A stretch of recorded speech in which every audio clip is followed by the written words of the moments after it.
Namaste, and welcome to TRC, the Renaissance Chronicles, where truth is shared to bring life and light to the dark areas of our lives, healing us all in His name.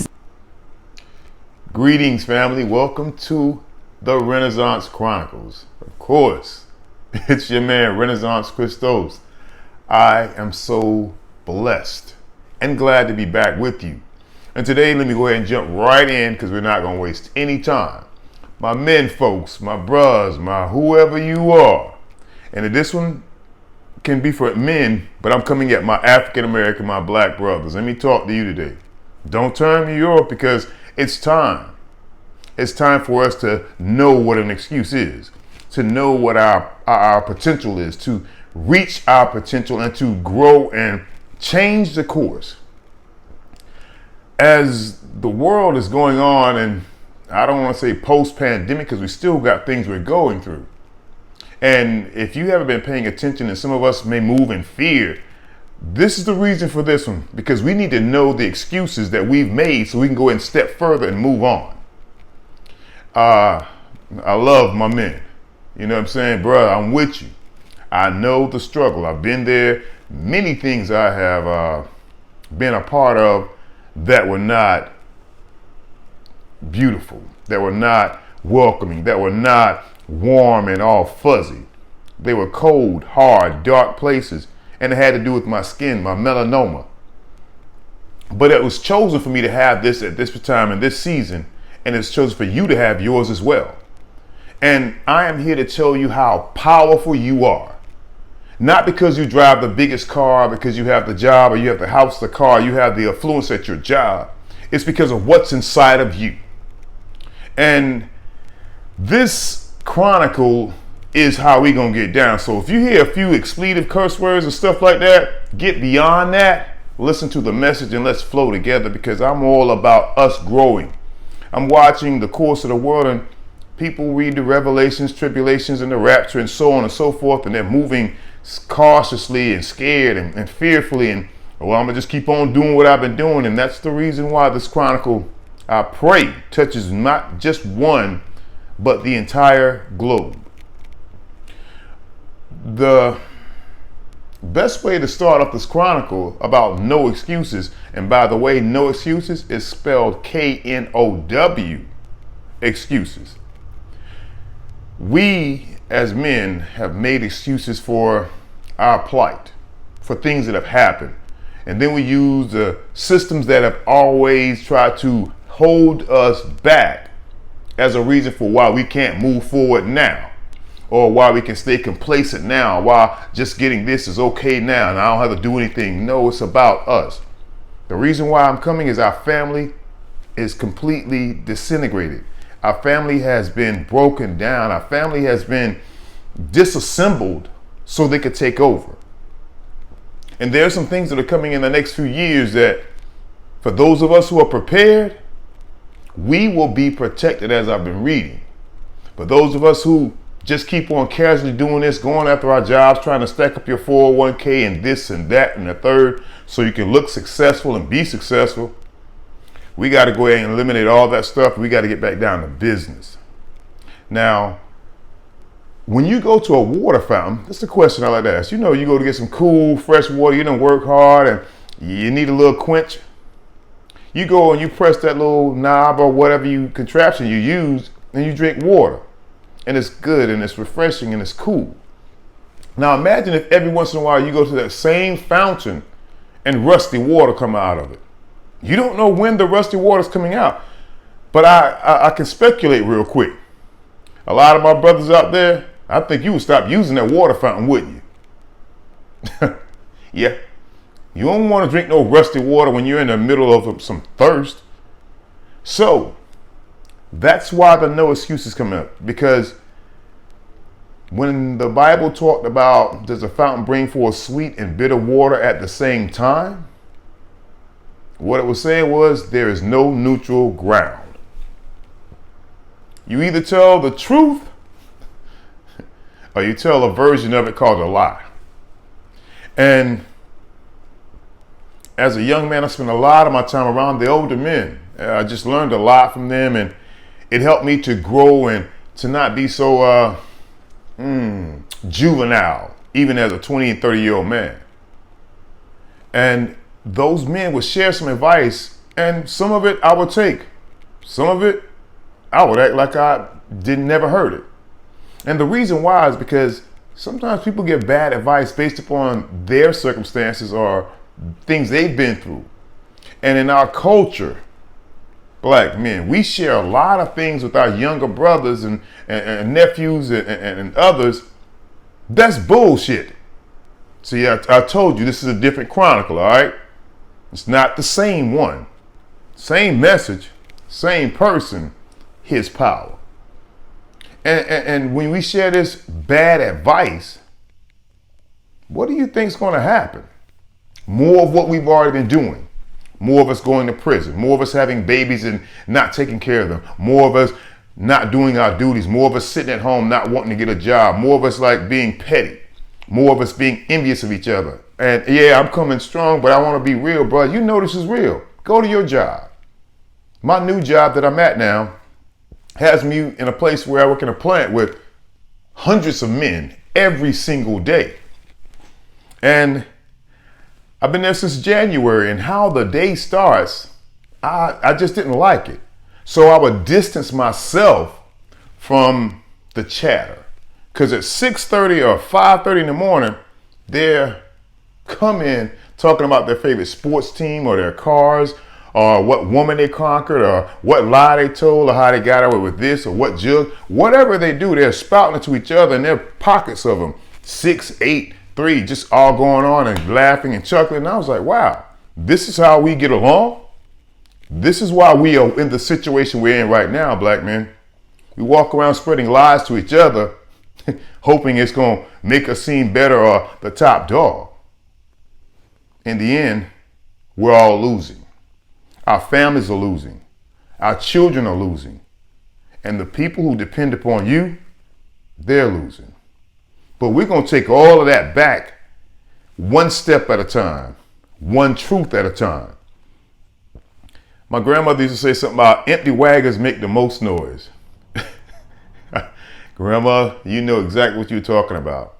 I would hear men early morning talking about this conquest and this team and this theme, and I'm listening like, that means their interest at 6:30 in the morning is about how I can seem to be superior or the top dog of the crew versus how can we build each other up. You don't have to be serious all the time, but a lot of the conversations early morning are wasteful energy, wasteful words. And if you, me, we're in that conversation, we may not talk. We may just listen, but guess what? We're absorbing those words. We're absorbing that energy, and it becomes a part of us. Today, let me squeeze a sponge and get this stuff out of us. And the topic, the verse that I came up with in my studies comes from Matthew, and it's going to be short, sweet. Matthew 12, 34 through 37. Even verse 33 started it off. It was talking about how a tree, you should know them by their fruits. Yeah. I don't evaluate men. I don't judge anyone. But I'll listen to their deed. I'll see their deeds, and I'll listen to their words. It tells the truth every time. Regardless of what the mouth said, the actions are going to tell you exactly where they're coming from. And the disciples and the boys was going through the field, and everybody's going on, and the Christ was trying to explain to them about the no neutral ground to help them become better disciples so that they will lead. And it starts off saying, you have mind like snake pits. How do you suppose what you say is worth anything when you are so foul-minded? Pause right there. Man, I hear so many negative things. That's why I don't get in any of those conversations, by the way. For 6 months, I go this way when they're in the conversation. They don't even come around me because they know old school only talks to TRUTH. So they don't even want to deal with me, which is fine because the words that they're saying, are they bringing life or death? And when it got back and said, how do you suppose what you say is worth anything when you are so foul-minded? It is your heart, not the dictionary, that gives meanings to your words. Let me read that again for you. It is your heart, not the dictionary, that gives meanings to your words. So when you're coming out and you're just talking, you're thinking, I heard a brother, he would talk all the time, all day, non-stop. I spend no time with him because his words and deeds weren't matching up. And black men, we got to stop this because it's our way of saying, this is how I am controlled. I am this, I am that. And it's like, no. That's the wrong goal to be going after. Because we lost our family. And that was the whole plan. And now our family is running around and we got kids getting in all kind of trouble. We got kids who have no fathers, no leadership, no structure, no anything. And we keep, no. The blame, I'm going to take it first. It falls on us. It's going to be real about it, fellas. Because if you stop being foul-minded, then you'll be clear-headed. And if you say words that your heart truly speaks and feels from, then you'll be okay.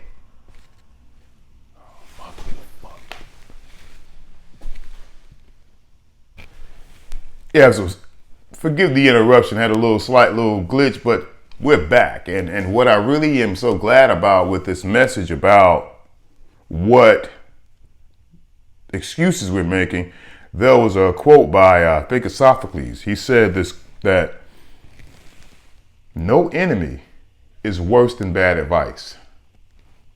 No enemy is worse than bad advice.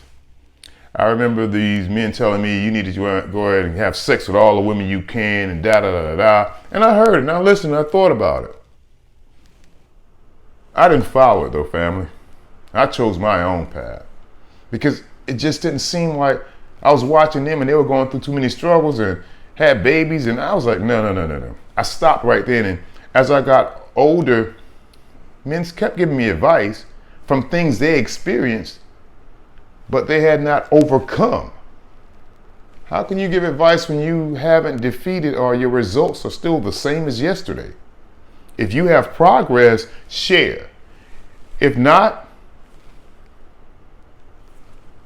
we got to learn to close our mouths sometimes. Sometimes we talk so much and it reveals everything about who we are.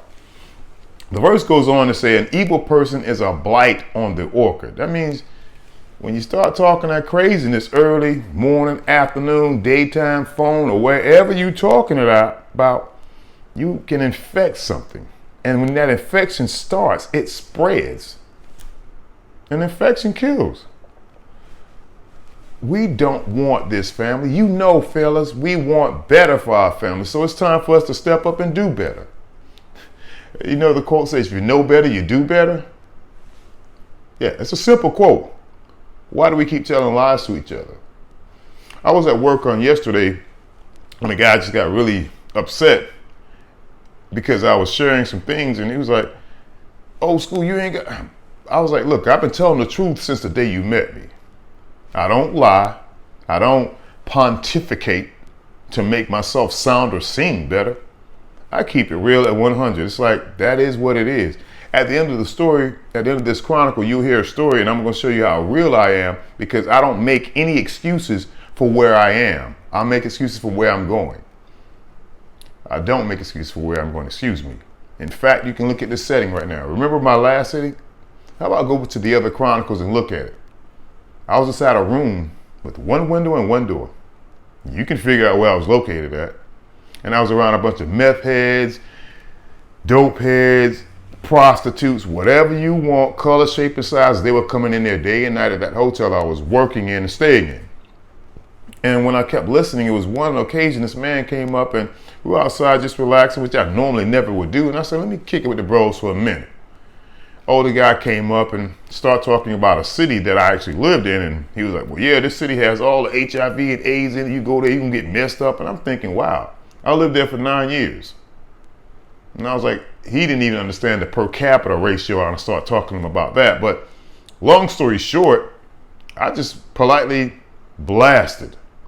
told her, brother, you got to go ahead and pump your brakes, spouting that bad news. He was like, what are you talking about? And I told him about my Greenville experience and so on and so forth. And he sat there looking so, he didn't even know how to respond, because now all of his lies and justification to make him seem like the older man who was sharing some good advice was null and void. I didn't want to do that, but family's time now. I've been watching these kids and we're losing our kids, and that's what's really compelling me to go with this message, because we've been making excuses for why I can't be a dad or why I can't be here. Stop. We've got to go ahead and press in and move on. Things will get better if we do what we're supposed to do. In fact, in the rest of the verse, I'm going to go ahead and rock it. It says, every one of these careless words is coming back to haunt you. There will be a time of reckoning. Yeah, you're going to have to pay back your return of interest. And if your interest is truth, you'll get paid for that. And if your interest is lies, you'll be depleted. The verse concludes with, words are powerful. Take them seriously. Words can be your salvation. Words can also be your damnation. Now, you've heard it said that life and death is in the power of the tongue. Well, fellas who out there running your mouth so much, when are you going to start speaking life? And if you're not speaking life, why don't you just be quiet? Why don't you listen a little bit more and begin to move in that direction? Because our family, this whole globe, they're waiting on us to stop making excuses and step up into the rightful place that is ours and lead as we should lead and will lead. This message is for those brothers who don't mind sharing and be like, you know what, we do. We get in these circles, we lie about this, we lie about this girl, this conquest. And I'm like, really? For what? Have we gotten any richer? Have we gotten any less brothers out of jail? Do we have more brothers independent, owning their own business? Do we have those things yet? Family. It's about to come. But I want us to take that little light inside of us, and we're going to start to light it up. Fellas, from now, we used to walk around, peace. Yo, let's start something new. Global. When you see your brother, be like, yo, light up. And I'm not talking about the blunt, the cigarettes. We're not talking about that. We're talking about light up this. You don't have to always use words to do it either, family. All you need is a spirit, the truth, and everything else will be okay. The end of that quote my grandmother gave me, I didn't get to the end of it. It said, empty wagons make the most noise. Still waters run deep. Still waters run deep. Here's a story that I hope to share with you. It's a truth about me that I'm so, you know me, I'm an open book. I'm not going to kick back and hold up. I'm going to here it is, and let it go. Because I'm sitting in my new home. I have my own doors. I have my own refrigerator. I have my own things that are mine. 3 years of being a quote unquote nomad who was homeless. But I didn't lie to people. I told them my situation. I didn't look for sympathy. I kept going. I kept moving. I didn't make up anything except I'm going forward. And I didn't know how, but I know who. And I worked at a little place, in the Chronicles, and you can look in the scene, and I was talking about the homeless community. Well, one day I was helping somebody out, trying to just look out for them. And some things transpired, and they said, well, Mr. Renazance, you need to take 3 days off and no pay. We'll decide your future at this job. So, no harm, no foul. I go sit back, I relax. I get at peace. I close my mind and my mouth. And for those 3 days I sat there, and even before I had the meeting, I had already made moves to transition anyway. I just knew it. Because those still waters were inside of me running deep, and they were giving me instructions on how to be prepared. So the manager and the assistant manager, she brought her little self waggling on in there because she wanted to see what was going to transpire. And they said, okay, it's been a few days, these things happen. What happened?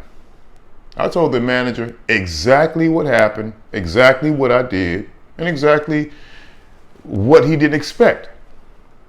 That meeting lasted about 3 minutes. I was out the door, no job, fired, but I was happy because I didn't have to sit back and make up a story about why you need to keep me on. And I didn't need a story. All I needed was the truth. I was making $8.50 an hour. 2021, that's last year. Family, look at me. I'm telling you, I love it because it wasn't about anything except me being true and constant. And when they fired me, I took about 2 weeks off and landed this job where I'm at now and begin to build up my account and begin to build up my finances and begin to build up me and begin to bring closure to a door in my life that I am so glad. And I'm so grateful, but now I want us. So brothers, I need you to light up all across this country. Kill the excuses. Go ahead and tell them and let it rock. It is what it is. We will be better. But if we don't, there's a short time coming. You will be tested, and those lies will not hold up. So please, eliminate the excuses. Eliminate the procrastination. Eliminate anything that keeps us from our destiny. And I want to say I thank you for allowing me to speak into your lives, for allowing me to speak into you with this chronicle. Because knowledge stands for knowledge never opposes. Oh, no. The no excuses, the KNOW stands for knowledge never opposes winners. Knowledge never opposes winners. Let's flow. It's the Renaissance Chronicles. Peace, love, one flow at a time, one show at a time, praise all the time. Praises and continual thanks to everyone who shared in this moment of refreshing water, bringing life and light to our souls. This has been TRC, the Renaissance Chronicles, a hustle.